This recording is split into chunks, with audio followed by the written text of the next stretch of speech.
Hello everybody, welcome to this very special vlog.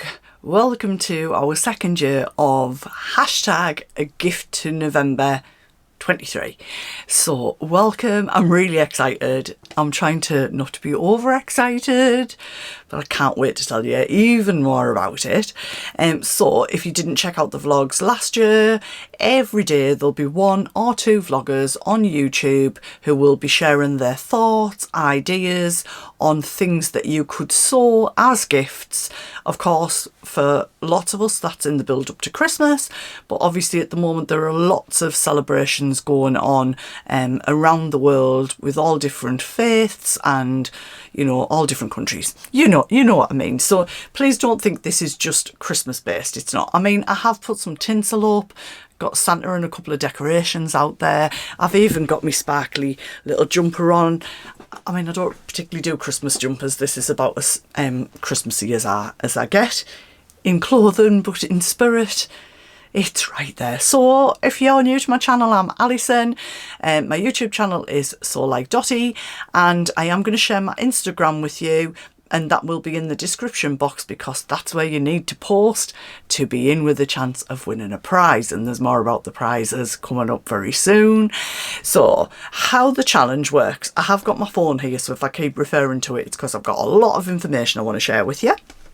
So the way that the challenge works is all through November you can share onto Instagram your thoughts, your ideas using the hashtag a gift to November 23 WIP, and the WIP stands for work in progress. And if you do want to share, I've got this fabric, I'm just thinking about it, I was inspired by somebody's vlog, I love this idea, that's fabulous. Let's create a community of sharing as we do as sewists.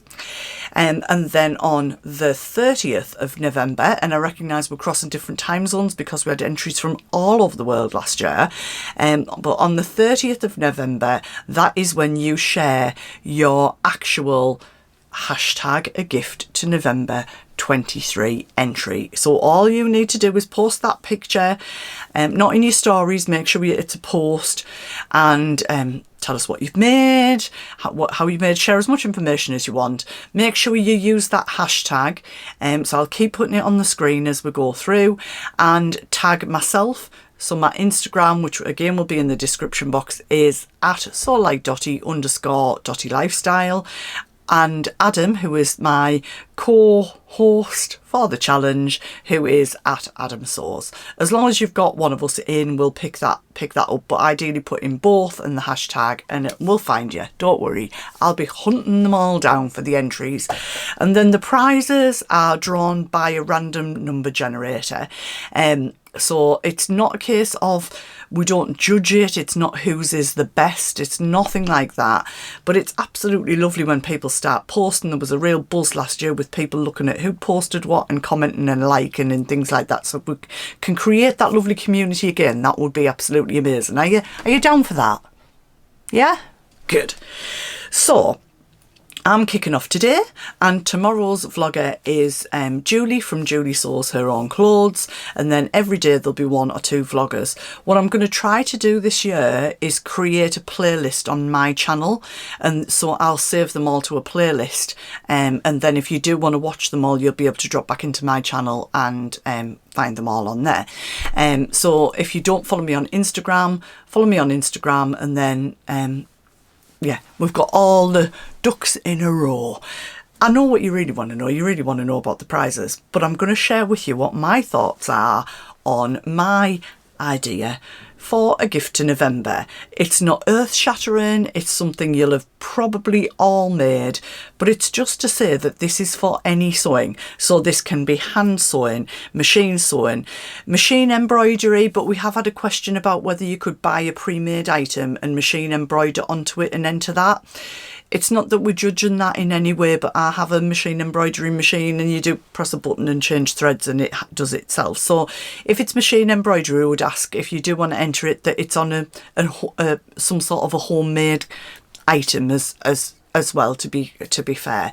Now, if you're in the zone and you're making, I don't know, 20 pencil cases or 10 scrunchies, that won't be 10 entries because some people's will be a little bit more detailed. We've got to kind of make it fair somewhere.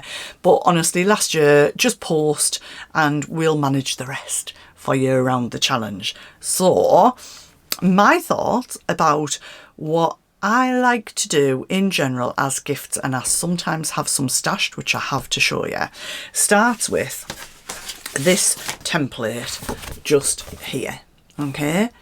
But it really started in Liberty in London when I saw these tote bags hanging up. So this is it's not quite as curved as that template I just show you. So it's in Liberty Tannerlawn. They were about £39.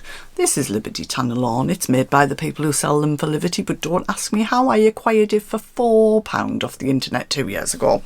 Now, they do usually have a drawstring, but mine's fastened to the strap because the drawstring kept coming out and it did me head in, I'll be honest.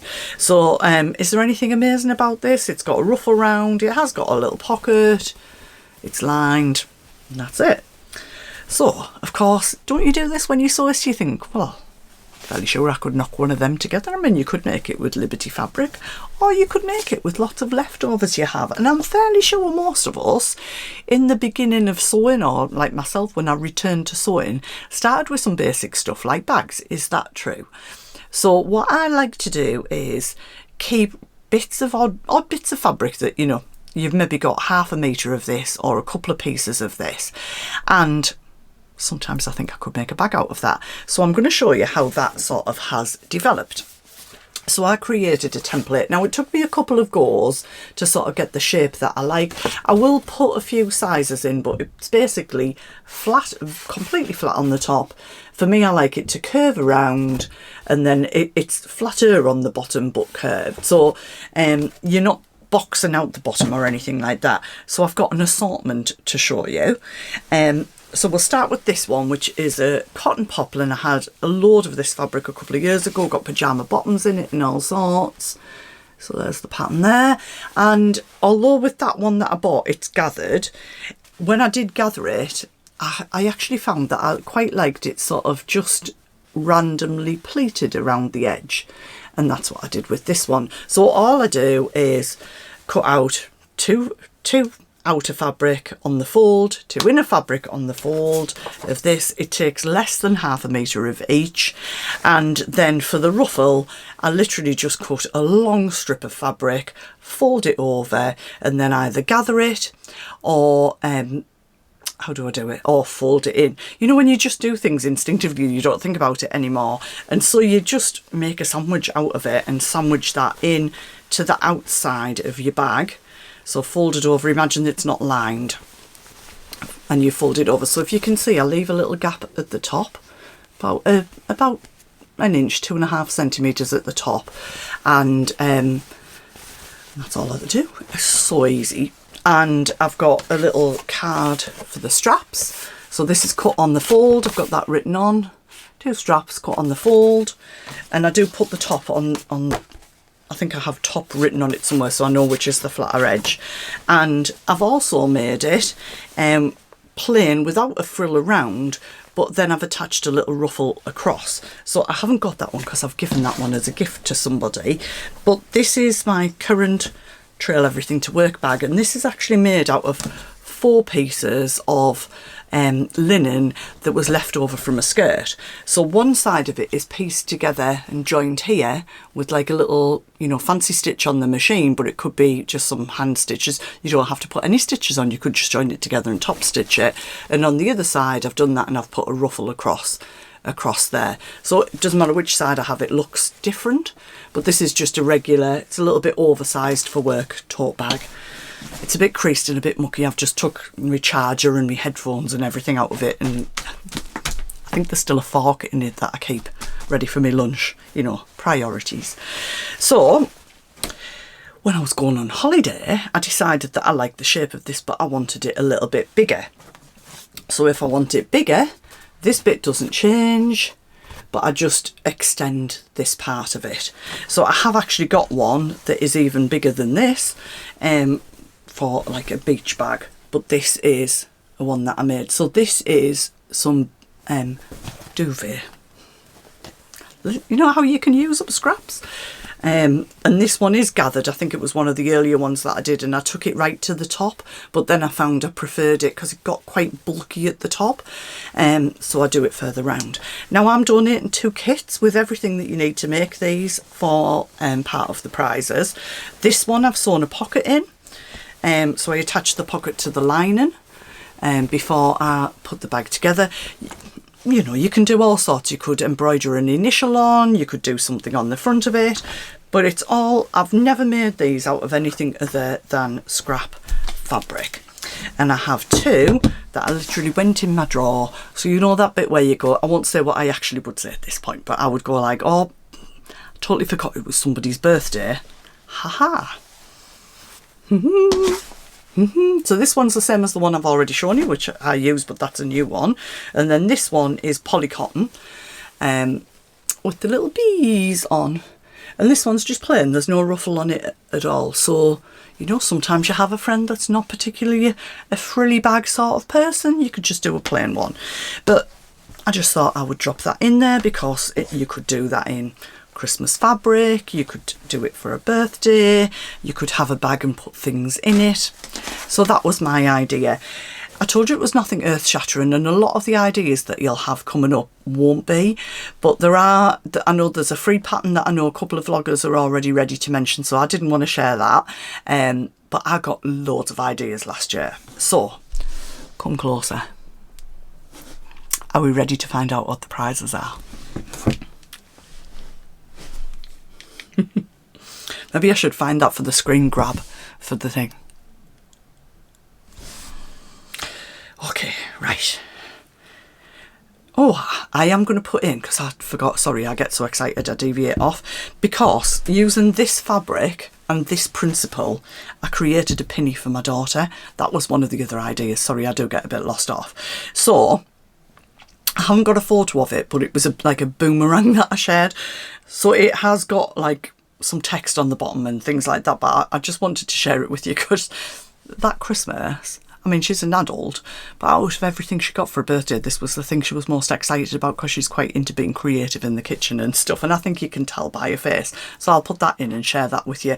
It's literally the same principle as making this with a ruff around, and then I just attached a strap to the top of it to board the back, you know, like quite a traditional pinny, and she loves it. I can't show you it because it's in storage, but she loved it. Okay, prizes. Sorry, I kind of wheeled you in a little bit there. Right, let me find them in here. We have got a star prize this year, and honestly I got a bit emotional when they told me what they were donating as a prize. I'm not giving away a gender or anything, because this company were one of the first to donate last year, and they said, what did we donate last year? And they said, oh, I think we can do a little bit better than that for you this year. So our star prize this year, very kindly donated by David Drummond at Edinburgh Sewing Machines. Wouldn't recommend anybody else. I know lots of the vloggers use David. Is a Smarter by Pfaff brand new sewing machine with a 2-year warranty. I know! How amazing is that? Honestly, on the phone I got a little bit emotional about it because I just was like, oh my god, what an amazing prize. So I'll pop a picture in if I can remember in my excitement of what that would look like, but it's absolutely amazing. Obviously a really like a really kind gift, and every single person who's donated a prize, every brand, every company, no matter how big or small, believe me, we really, really value and appreciate it, because times are quite tough in business all around, so every prize is very much appreciated. But if anybody else wants to donate one, that'd be great as well. Right, are you ready for the list? Because on top of that star prize, and in the description box I'll put in precisely what each prize is, but it would take too long. So we have got fabric from, I'm going to hold my phone here, So Affordable, First for Fabrics, Rainbow Fabrics, Minerva, So Hayley Jane, Lucy Locket Fabrics, Eliza Mac Fabrics, So Essential, Beyond the Pink Door, Fleur Et Ours, Dots and Stripes, Tuesday Child Fabrics, and Michelle Sews Again.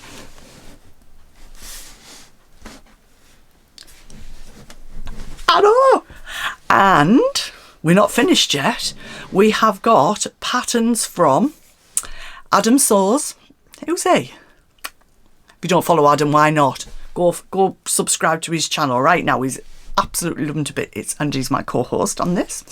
Bobbins and Buttons, Friday Pattern Company, The Dressmakers Closet, Sew Over It, Knots and Needles, Crafty So-and-So, Waves and Wild, Tilly and the Buttons, Vicky Sews, and Style Arc. I can't do that expression for each thing, can I?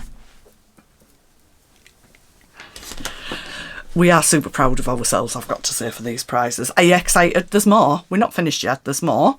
And then what I'm calling haberdashery and other prizes, there is something from Sew Like Dotty. Who's that? Jazz and Wow, which is a button box. CLC print pattern printing. Stash Hub.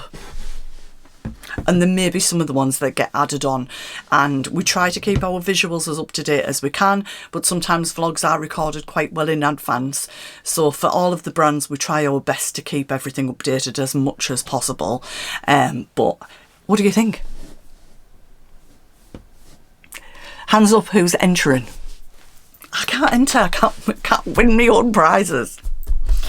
I'm so excited, honestly, and I hope that comes through. And what I've loved is, since we said it's back, the excitement's been coming through to us as well, and we absolutely love it. I want to give a massive shout out to Sew Over 50, who've been sharing things for us for weeks.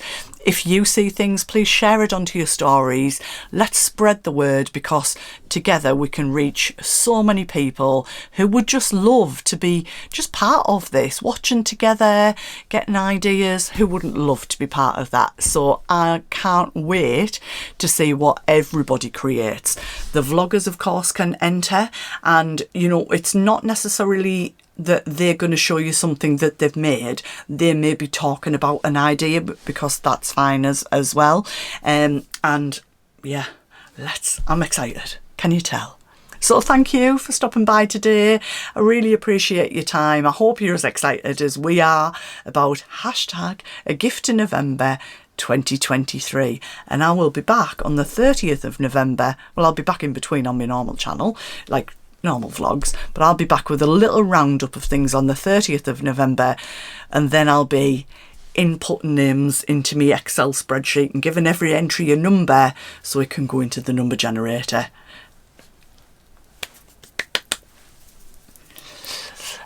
Happy gift making.